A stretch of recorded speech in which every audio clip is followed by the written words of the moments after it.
الله أكبر الله أكبر لا إله إلا الله والله أكبر الله أكبر ولله الحمد الحمد لله وكفى وسلام على عباده الذين اصطفى أما بعد فأعوذ بالله من الشيطان الرجيم بسم الله الرحمن الرحيم قل إن صلاتي ونسكي ومحياي ومماتي لله رب العالمين صدق الله العظيم وقال النبي صلى الله عليه وسلم لا يؤمن أحدكم حتى يكون هواه تبعا لما جئت به أو كما قال عليه الصلاة والسلام الله أكبر الله أكبر لا إله إلا الله والله أكبر اللہ اکبر وللہ الحمد۔ سب سے پہلے تو میں عید الاضحیٰ کے اس پرمسرت موقع پر آپ حضرات کو دل کی گہرائیوں سے عید کی دلی مبارکبادی پیش کرتا ہوں، اور اللہ تبارک و تعالیٰ سے دعا ہے کہ جن حضرات نے اس عاشرے میں عبادات کے ذریعے، تلاوات کے ذریعے یا صدقات کے ذریعے یا ذکر و اذکار کے ذریعے یا قربانی کے ذریعے اس عشرے کا استقبال کیا ہے، اللہ تبارک و تعالیٰ اس عشرے میں کی جانے والی تمام عبادتوں کو قبولیت سے نوازے۔ حضرت ابراہیم علیہ السلام ایک اولولس پیغمبر گزرے ہیں، اللہ تبارک و تعالیٰ نے ان کو کئی مشکل امتحانات سے گزارا ہے، لیکن اللہ کی نصرت ان کے ساتھ شامل حال رہی، جس کی بنا پر ہر مشکل سے مشکل امتحان میں اور ہر مشکل سی مشکل آزمائش میں وہ کامیاب رہے۔ وَإِذِ ابْتَلَىٰ إِبْرَاهِيمَ رَبُّهُ بِكَلِمَاتٍ فَأَتَمَّهُنَّ۔ پھر نبی پاک صلی اللہ علیہ وسلم کا ارشاد ہے أَشَدُّ الْبَلَاءِ الْأَنْبِيَاءُ ثُمَّ الْأَمْثَلُ فَالْأَمْثَلُ، کہ جو اللہ کا جتنا زیادہ قریبی بندہ ہوتا ہے اسی کے اعتبار سے اس پر آزمائشیں آتی ہیں۔ اللہ کے بعد اگر کسی کا مقام و مرتبہ ہے وہ حضرات انبیاء علیہ السلام ہیں۔ حضرات انبیاء علیہ السلام کا بے پناہ مصائب آتے ہیں، بے پناہ مشکلات کا ان کو سامنا کرنا ہوتا ہے۔ پھر حضرات انبیاء علیہ السلام کے بعد جن کا درجہ ہے حضرات صحابہ کرام رضوان اللہ علیہم اجمعین ہیں، پھر درجہ بدرجہ کہ جو جتنا زیادہ اللہ تبارک و تعالیٰ سے قریبی ہوتا ہے اسی کے اعتبار سے آزمائشوں کا سلسلہ اس پر شروع ہوتا ہے۔ حضرت ابراہیم علیہ السلام پچھلے حضرات انبیاء علیہ السلام میں ایک عظیم الشان پیغمبر گزرے ہیں، اللہ تعالیٰ نے مختلف طرح کی آزمائشوں سے نوازا ہے۔ چنانچہ سب سے پہلی آزمائش تو یہ ہے کہ حضرت ابراہیم علیہ السلام جس ماحول میں پیدا ہوئے ہیں کہ جس گھرانے میں انہوں نے آنکھیں کھولی ہیں وہ پورا کا پورا گھرانہ بت گر تھا، بتوں کو بناتا بھی تھا اور بتوں کی پرستش بھی کرتا تھا۔ اللہ تبارک و تعالیٰ نے ایسے ماحول میں پیدا کرنے کے بعد دیکھنا یہ تھا کہ وہ کہیں ایسا تو نہیں کہ گھریلو ماحول میں رنگ کر ہماری اطاعت اور فرما برداری سے لاپرواہ ہو جاتے ہیں، کہیں ایسا تو نہیں گھریلو ماحول کے رنگ کو اختیار کر لیں۔ چنانچہ حضرت ابراہیم علیہ السلام نے ڈنکے کی چوٹ پر اپنے والد کے سامنے یہ توحید کی دعوت پیش کی۔ اذ قال لأبيه يا أبت لم تعبد ما لا يسمع ولا يبصر ولا يغني عنك شيئا، کہ میرے والد کہ آپ ان چیزوں کو کیوں پوچھتے ہیں کہ جو چیزیں نہ تو نہ دیکھ پاتی ہیں، نہ سن پاتی ہیں، نہ ہی ذرہ برابر وہ آپ کے کام آتی ہیں۔ یہ بات سننی تھی توحید کا، جیسے ہی اعلان کیا باپ غصے کی وجہ سے بھر گیا، فوراً کہا اراغب انت عن آلہتی یا ابراہیم، کہ ابراہیم کیا تم ہمارے معبودوں سے اور ہمارے بتوں سے روگردانی کرتے ہو؟ لئن لم تنتہی لأرجمنک واہجرنی ملیہ، کہ اگر تم باز نہیں آئے تو یاد رکھنا کہ میں تمہیں سنسار کر دوں گا، پتھروں سے مار مار کر تمہاری جان لے لوں گا۔ خیر و سلامتی اسی میں ہے کہ تم یہاں سے خیر آباد کہہ کر یہاں سے رخصت ہو جاؤ اور یہاں سے چلے جاؤ۔ حضرت ابراہیم علیہ السلام نے صرف توحید کی بنا پر اور اللہ کی نسبت کی بنا پر اپنی فیملی کو اور اپنے خاندان کو چھوڑا. فرمایا قال سلام علیک ساستغفر لك ربی انه كان بی حفیا واعتزلکم وما تدعون من دون اللہ وادعو ربی. حضرت ابراہیم علیہ السلام نے کہا کہ ابا جان آپ کے اوپر سلامتی، اور ٹھیک ہے کہ صرف توحید کی بنا پر میں آپ کو اور آپ کے گھر کو چھوڑنا چاہتا ہوں، لیکن ساتھ ہی ساتھ سلامتی کی دعا اور استغفار کی دعا بھی اپنے پروردگار سے کرتا رہوں گا.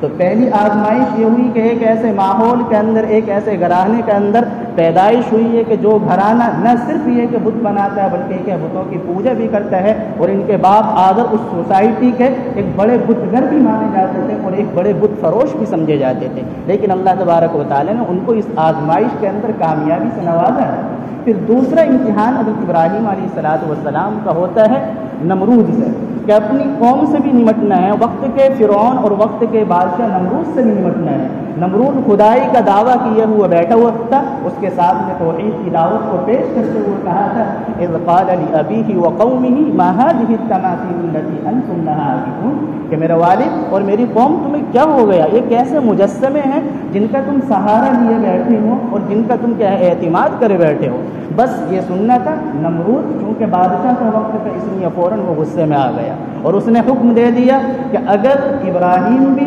اپنے مشن سے واپس نہیں آتے اور ہمارے معبود اور ہمارے مذہب کو اختیار نہیں آتا، یہ بات یاد رکھنا کہ ایسی سزا دی جائے گی کہ یاد رکھنے کے قابل ہوگی. چنانچہ اپنے عملے کو حکم دے دیا کہ ایک بڑی آگ روشن کی جائے، ایک بڑی آگ تیار کی جائے. روایات کے اندر یہ بات آتی ہے کہ تقریباً 1 مہینے تک تو لکڑیاں اور اس کا ایندھن جمع کیا گیا ہے. پھر اس کے بعد 7 دن تک وہ آگ دہکائی گئی ہے. اتنی تیزی کے ساتھ اس کے شعلے بھڑک رہے تھے یا اٹھ رہے تھے کہ کوئی اس آگ کے قریب نہیں پہنچ رہا تھا. اب مسئلہ ہے حضرت ابراہیم علیہ السلام کو اس میں ڈالے جانے کا. حضرت ابراہیم علیہ السلام کو آگ کے اندر ڈالا گیا. ایک روایت کے مطابق 7 دن تک اس آگ کے اندر رہے اور بعض روایات کے مطابق 40 دن تک ابراہیم علیہ السلام اس آگ کے اندر رہے. لیکن اللہ کا حکم آگ کو یہ ہو چکا تھا قلنا یا نار کونی بردا وسلاما علی ابراہیم، کہ اے آگ ابراہیم کے جسم کو ذرہ برابر بھی نقصان نہ پہنچانا، ان کے حق میں سلامتی اور ٹھنڈی کا باعث و ذریعہ ہو جا. اللہ نے اسباب پیدا فرمائے ہیں، اسباب کے اندر تاثیر بھی رکھی ہے. ہر سبب اپنا اثر دکھلانے کے لیے اللہ کے حکم کا محتاج ہے. آپ اسی کو مثال سے سمجھ سکتے ہیں کہ آگ کی تاثیر اللہ تبارک و تعالیٰ نے رکھی ہے کہ کوئی چیز اس کے اندر ڈالی جائے وہ چیز اس کو جلا کر خاکستر کر دے گی، ختم کر دے گی. آگ کا جو یہ اپنا اثر ہے، ظاہر سی بات ہے کہ آگ بھی تو کسی کی محتاج ہے. جب تک اللہ کی جانب سے آگ کو جلانے کا حکم نہیں ہوگا وہ آگ اپنا اثر نہیں دکھا سکتی. یہاں پر ایسا ہی ہوا کہ ظاہری اسباب دنیا کے اعتبار سے دیکھا جائے آگ کسی بھی چیز کو جلا کر خاکستر کر دیتی ہے، ختم کر دیتی ہے، لیکن وہ اپنے پروردگار کے حکم کی محتاج ہے. اللہ کا حکم یہ ہوا تھا یا نار کونی بردا وسلاما علی ابراہیم، کہ اے آگ تو ابراہیم کے حق میں سلامتی کا باعث ہو جائے، ٹھنڈی کا باعث ہو جائے، کہ اس آگ کی وجہ سے ذرہ برابر بھی ابراہیم علیہ السلام کو نقصان نہ پہنچے. یہ دوسری آزمائش ہوئی جس میں اللہ تبارک و تعالیٰ نے حضرت ابراہیم علیہ السلام کو کامیابی سے نوازا ہے. بہت اختصار کے ساتھ میں ان کے حالات زندگی کو آپ حضرات کے سامنے پیش کر رہا ہوں. پھر تیسرا امتحان حضرت ابراہیم علیہ السلام کا یہ ہوتا ہے. حضرت ابراہیم علیہ السلام نے بڑھاپے میں ایک دعا مانگی رب ہب لی من الصالحین، کہ میرے پروردگار ایک نیک صالح فرزند عطا فرمائیے. بہت تمناؤں کے بعد ان کی یہ تمنا بھی پوری ہوئی اور جو دعا انہوں نے مانگی تھی وہ دعا بھی قبول کی گئی. چنانچہ اللہ تعالیٰ نے فرمایا فبشرناہ بغلام حلیم. ابراہیم علیہ السلام دعا مانگ رہے ہیں کہ میرے پروردگار نیک صالح فرزند عطا فرمائیے. اللہ کی جانب سے بشارت اور خوشخبری دی جا رہی ہے ایک ایسے لڑکے کی جو حلیم الطبع ہوگا، جس کے مزاج کے اندر نرمی پائی جاتی ہوگی، جس کے مزاج کے اندر قوت برداشت کا مادہ پایا جاتا ہوگا، جس کے مزاج کے اندر صبر و تحمل کا جذبہ پایا جاتا ہوگا. تو بغلام حلیم کہہ کر اشارہ اس جانب کر دیا جس طرح حضرت ابراہیم علیہ السلام کو اس دنیاوی زندگی میں اللہ کی جانب سے مختلف طرح کی آزمائشوں کا سامنا کرنا پڑا ہے، اسی طرح ان کے لخت جگر اور ان کے بیٹے حضرت اسماعیل علیہ السلام کو صرف اللہ کی رضامندی حاصل کرنے کے لیے، اللہ کے لیے ایثار کا جذبہ ظاہر کرنے کے لیے لیے طرح طرح کی مسائل کے اندر یا طرح طرح کی پریشانیوں کے اندر ان کو مبتلا کیا جائے گا، ان آزمائش خداوندی کو برداشت کرنے کے لیے دل کے اندر قوت برداشت بھی ہونی چاہیے، مزاج کے اندر صبر بھی ہونا چاہیے، مزاج کے اندر تحمل بھی ہونا چاہیے۔ اللہ نے فرمایا کہ جو بیٹا آپ کو عنایت کیا جانے والا ہے وہ بیٹا نیک و صالح ہونے کے ساتھ ساتھ حلیم بھی ہوگا، بردبار بھی ہوگا، اور مزاج کے اندر نرمی پائی جائے گی، مزاج کے اندر رقت پائی جائے گی، تاکہ ان مسائل کو، ان پریشانیوں کو برداشت کرنا آسان ہو سکے۔ یہ دعا ان کی قبول ہو گئی۔ اب تیسرا امتحان شروع ہوتا ہے۔ اللہ تعالیٰ نے حضرت ابراہیم علیہ السلام کو حکم دیا کہ آپ اپنی اہلیہ اور اپنے رکھتے جگر جو ابھی کیا ہے دودھ پیتے بچے ہیں وہ، ان کو یہ حکم دیا کہ مکہ چلے جائیں، اور مکہ اس وقت بالکل چٹل میدان کی شکل میں تھا، نہ کسی طرح کی آبادی تھی، نہ کسی طرح کا چارہ تھا، نہ کسی طرح کا پانی تھا، نہ کسی طرح کا دانہ تھا، نہ آدم زاد۔ ایک ایسے چٹل میدان میں ابراہیم علیہ السلام کو حکم دیا گیا کہ آپ اپنی اہلیہ کو اور اپنے بیٹے کو وہاں چھوڑ کر آئے۔ چنانچہ اس حکم پر عمل کرنے کے لیے توشے کے طور پر گھر سے جو انہوں نے سامان لیا ہے، یعنی فلسطین سے جب مکہ المکرمہ جو روانہ ہوئے ہیں، توشے کے طور پر ایک مشک پانی لیا ہے اور کچھ کھجوریں لی ہیں، یہ توشہ سامان سفر تھا۔ وہ لینے کے بعد حضرت ابراہیم علیہ السلام اپنی اہلیہ اور اپنے بیٹے کو چٹل میدان میں لے کر پہنچ گئے۔ اب وہاں سے واپس ہونے لگے۔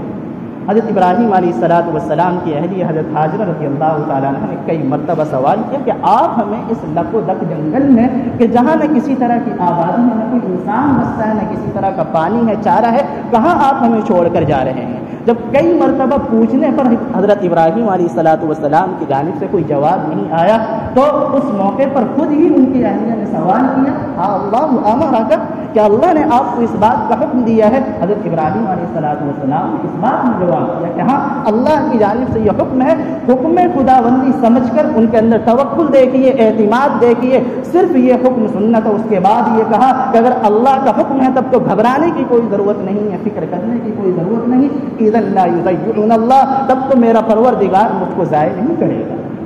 حضرت ابراہیم علیہ السلام اس وادی کے اندر اپنی اہلیہ اور اپنے بیٹے کو چھوڑ کر وہاں سے چلے گئے۔ اب توشے کے طور پر جو کچھ سامان تھا وہ چند دنوں تک رہا، اس کے بعد وہ سامان ختم ہو گیا۔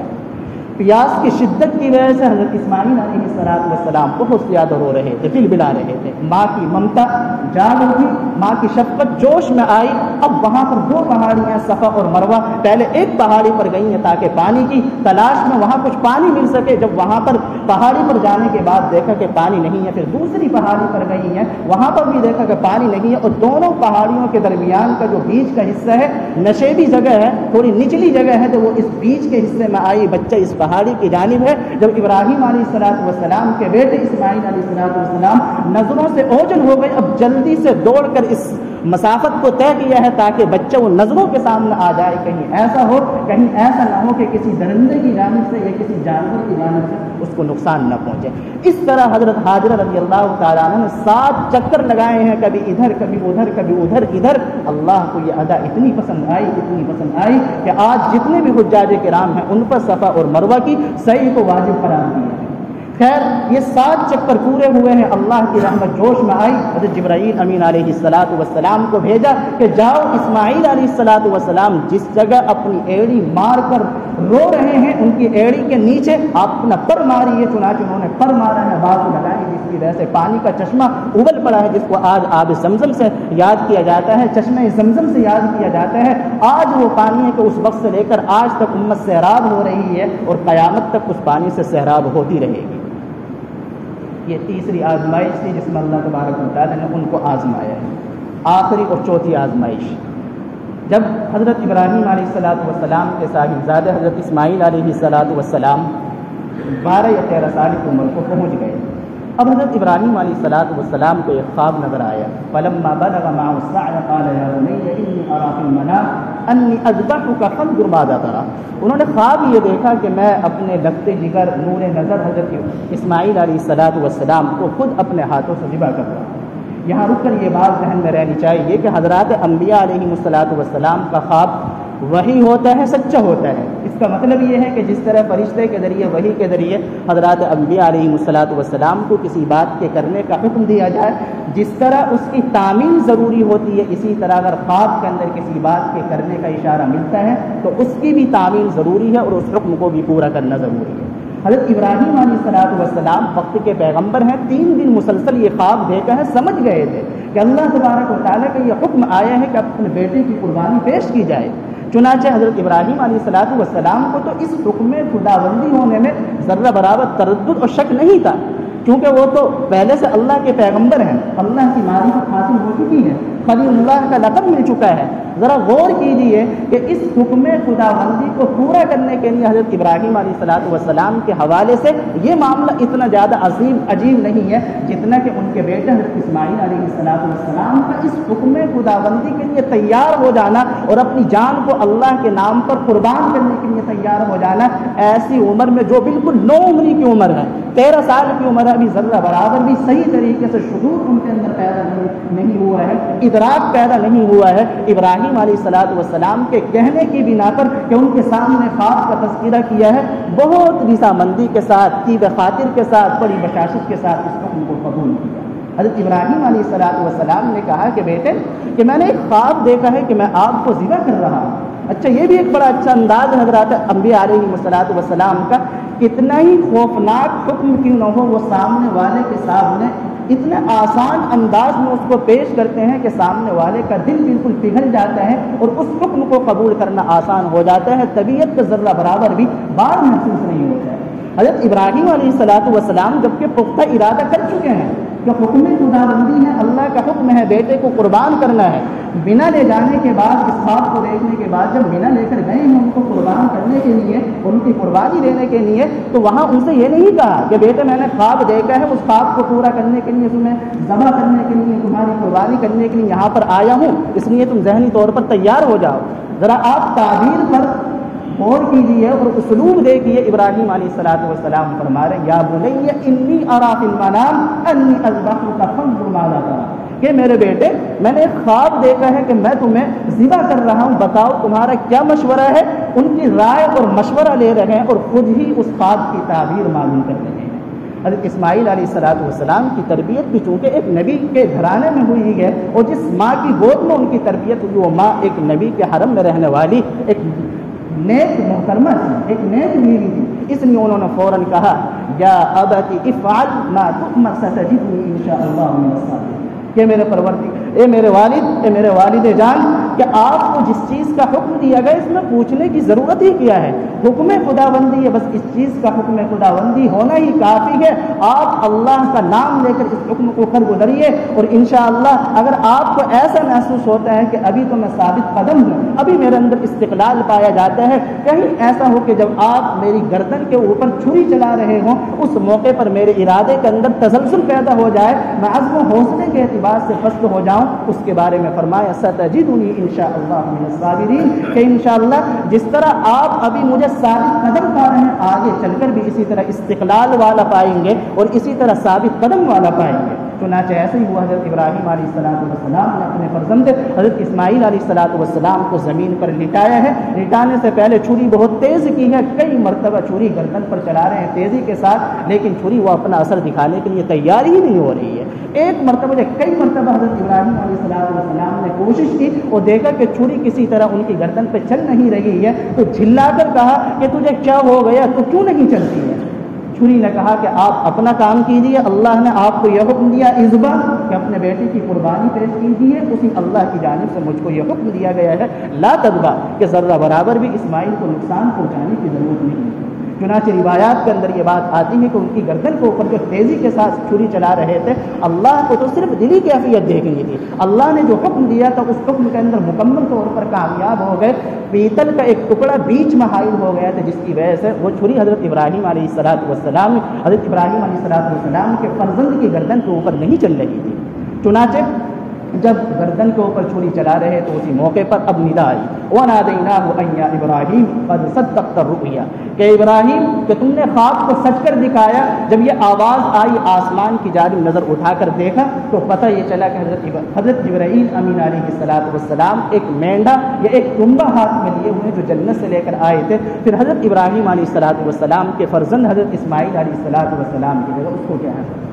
ذبح کیا گیا اور اس کی قربانی پیش کی گئی۔ بہت اختصار کے ساتھ آپ حضرات کے سامنے یہ واقعہ ذکر کیا گیا۔ اب دیکھیے کہ حضرت ابراہیم علیہ السلام اور حضرت اسماعیل علیہ السلام کا یہ پورا کا پورا واقعہ جو در حقیقت قربانی کے عمل کی بنیاد ہے، اس سے ہمیں کیا پیغام ملتا ہے، اس سے ہمیں کیا سبق ملتا ہے؟ در حقیقت اس واقعے کے ذریعے ہمارے دلوں کے اندر یہ احساس پیدا ہو جائے، ہمارے دلوں کے اندر یہ ادراک پیدا ہو جائے، کم سے کم اس بات کا علم ہو جائے کہ اللہ کا حکم ہر چیز سے مقدم ہونا چاہیے۔ اللہ نے تمام تر کامیابی کا راز اسی میں پنہا اور پوشیدہ رکھا ہے کہ اللہ کے حکم کو بغیر چوں چرا کے تسلیم کر لیا جائے۔ اللہ کا جیسا بھی حکم ہے اپنی جانب سے سوالات کا سلسلہ قائم کیے بغیر، اپنی جانب سے حکمتیں اور مصلحتیں تلاش کیے بغیر، اللہ کا جیسا حکم ہے اس حکم کو پورا کرنے کے لیے، اس حکم کی تعمیل کرنے کے لیے تیار رہیں۔ گرچہ وہ حکم ظاہری اعتبار سے ہماری عقل کے خلاف معلوم ہوتا ہو، ہمارے سماج کے خلاف معلوم ہوتا ہو۔ حضرت ابراہیم علیہ السلام کے واقعے کو دیکھیے کہ جب اللہ تبارک و تعالیٰ نے ان کو گردن ذبح کرنے کا حکم دیا ہے اور اپنے بیٹے کی گردن کے اوپر چھری چلانے کا حکم دیا ہے، تو بغیر چوں چرا کے یہ نہیں کہا کہ اللہ تبارک و تعالیٰ کون سے ایسے نظام زندگی ہے جس نظام زندگی کی روح سے اس بات کی اجازت ملتی ہے کہ ایک باپ اپنے بیٹے کو ذبح کر سکتا ہے، کون سے ایسا معاشرہ ہے کہ جس معاشرے میں ایک باپ اپنے بیٹے کو قربانی کے طور پر، نذرانے کے طور پر پیش کر سکتا ہے۔ اس طرح کے سوالات حضرت ابراہیم علیہ السلام نے نہیں کیے۔ تو پتہ یہ چلا کہ دین سراسر اتباع کا نام ہے۔ قربانی کا سارا فلسفہ یہی نکلتا ہے کہ اپنے اندر کامل اتباع کا جذبہ پیدا ہو جائے، اپنے اندر اللہ تبارک و تعالیٰ کی اطاعت اور برداری کا مکمل طور پر جذبہ پیدا ہو جائے۔ اس پر ایک واقعہ یاد آیا، حضرت حذیفہ ابن یمان رضی اللہ تعالیٰ عنہ، ایران کی پارلیمنٹ کے اندر کھانا دسترخوان لگا ہوا ہے اور کھانے پر وہ موجود ہیں، دسترخوان پر کھانا کھاتے ہوئے ایک لقمہ زمین سے گر گیا، اس لقمے کو سنت نبوی کے مطابق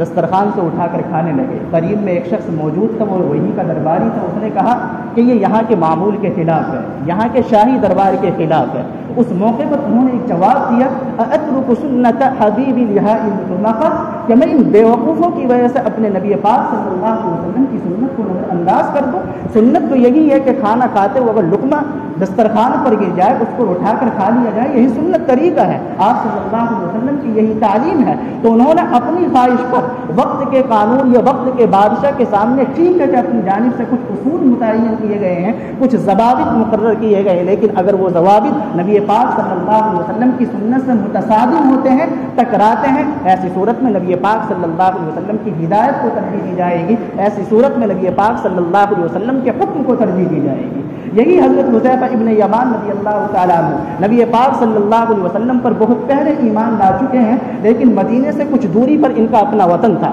اپنا مقام تھا۔ ان کے دل کے اندر یہ داعیہ پیدا ہوا کہ نبی پاک صلی اللہ علیہ وسلم کی زیارت کی جائے۔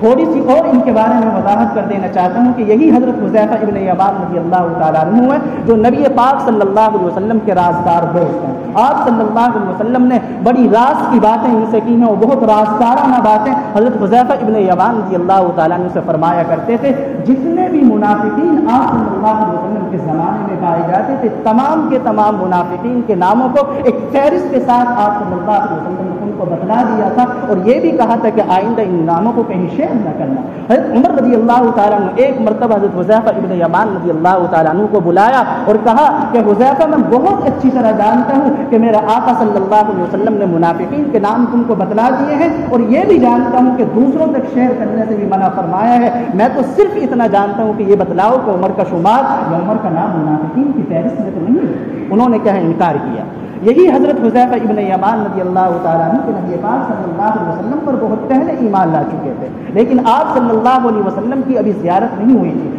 باضابطہ براہ راست مباشرتاً آپ صلی اللہ علیہ وسلم سے ملاقات کا موقع فراہم نہیں ہوا تھا۔ دل کے اندر یہ تڑپ تھی کہ آپ صلی اللہ علیہ وسلم سے ملاقات کی جائے، چنانچہ اپنے والد محترم کے ساتھ انہوں نے پروگرام بنایا کہ مدینہ جانے کے بعد نبی پاک صلی اللہ علیہ وسلم کی زیارت حاصل کی جائے۔ وہ اپنے گھر سے روانہ ہوئے ہیں۔ ادھر نبی پاک صلی اللہ علیہ وسلم مدینہ المنورہ سے غزوہ بدر کے لیے اپنے 313 صحابہ کرام رضوان اللہ علیہم اجمعین کے ساتھ نکلے ہیں۔ ادھر سے حضرت حذیفہ ابن یمان رضی اللہ تعالیٰ اپنے گھر سے روانہ ہوئے ہیں۔ اس لشکر کا مقابلہ ہو رہا ہے کفار مکہ کے ساتھ، جن کی تعداد 1000 کے آس پاس ہے اور جس کی سربراہی کر رہا تھا وقت کا دشمن اسلام ابو جہل۔ چنانچہ اس موقع پر کفار مکہ کی جانب سے ابو جہل 1000 کا لشکر لے کر آ رہا تھا، ادھر سے آپ صلی اللہ علیہ وسلم آ رہے تھے۔ ادھر جب حضرت حذیفہ ابن یمان رضی اللہ تعالیٰ عنہ اپنے گھر سے نکلے، راستے ہی ابو جہل سے ملاقات ہو گئی۔ ابو جہل نے دونوں کو گرفتار کر لیا اور اس کے بعد معلوم کیا تمہارا مقصد کیا ہے، کہاں جانا چاہتے ہو؟ تو فرمایا کہ ہمارا مقصد صرف نبی پاک صلی اللہ علیہ وسلم کی زیارت کرنا ہے، صرف آپ صلی اللہ علیہ وسلم کی ملاقات کی غرض سے مدینہ المنورہ جانا چاہتے ہیں۔ دونوں کو گرفتار کر لیا اور جانے کی اجازت نہیں دی۔ جب بہت زیادہ اصرار کیا حضرت حذیفہ ابن یمان رضی اللہ تعالیٰ عنہ اور ان کے والد محترم نے کہا ٹھیک ہے، ایک شرط کے ساتھ چھوڑتا ہوں، ایک وعدہ تم کو کرنا ہوگا، وہ وعدہ کہ یہاں سے رہائی ملنے کے بعد نبی پاک صلی اللہ علیہ وسلم کے لشکر میں شامل ہونے کے بعد ہمارے خلاف تم محاذ آرائی نہیں کرو گے، ہمارے خلاف نہیں لڑو گے۔ اگر یہ وعدہ منظور ہے، یہ شرط منظور ہے، بالکل رہائی دی جاتی ہے، تم کو چھوڑا جاتا ہے۔ بادرنا خاصہ اس حکم کو منظور کرنا پڑا، اس وعدے کو قبول کرنا پڑا۔ اب یہاں سے یہ دونوں چلے ہیں، نبی پاک صلی اللہ علیہ وسلم سے راستے میں ملاقات ہوئی، آپ صلی اللہ علیہ وسلم سے اپنا پیش آمدہ واقعہ بیان کیا کہ اللہ کے رسول صلی اللہ علیہ وسلم آپ کی ملاقات کے لیے صرف ہم گھر سے نکلے تھے، راستے میں ابو جہل سے ملاقات ہوئی، ایک وعدے کی بنا پر یہاں پر چھوڑا گیا ہے۔ آپ ذرا صورت حال کا اندازہ لگائیے کہ جس لشکر کے ساتھ اسلامی لشکر کا تقابل ہو رہا ہے، مقابلہ ہو رہا ہے، 1000 کی تعداد کئی گنا تعداد بڑی ہوئی اور مسلمانوں کی تعداد صرف 313 اور افراد کے اعتبار سے بھی، ساز و سامان کے اعتبار سے بھی اس لشکر کا مقابلہ بالکل نہیں ہے۔ ایسے موقع پر ایک ایک انسان کی جان کتنی قیمتی ہوگی، اس موقع پر آپ صلی اللہ علیہ وسلم سے اجازت حاصل کر رہے ہیں کہ اللہ کے رسول صلی اللہ علیہ وسلم آپ اجازت دے دیں تاکہ آپ کے ساتھ آپ کی معیت میں مل کر کفار کے ساتھ لڑنے کا موقع فراہم ہو سکے۔ لیکن آپ صلی اللہ علیہ وسلم کی وفاداری پر قربان جائیے، رحمت للعالمین صلی اللہ علیہ وسلم نے فرمایا میں تمہیں ہرگز اجازت نہیں دے سکتا، کسی مومن کی شان نہیں کہ جب وہ غیر کے ساتھ وعدہ کرے، خواہ وہ سامنے والا مسلمان ہو یا غیر مسلم ہو، اس سے کوئی فرق نہیں پڑتا، جس کے ساتھ وعدہ کیا گیا اس وعدے کو پورا کیا جائے۔ آپ صلی اللہ علیہ وسلم نے فرمایا کہ تمہارا وعدہ ابو جہل سے ہو چکا ہے، اس وعدے کی بنا پر میں تمہیں اجازت نہیں دے سکتا۔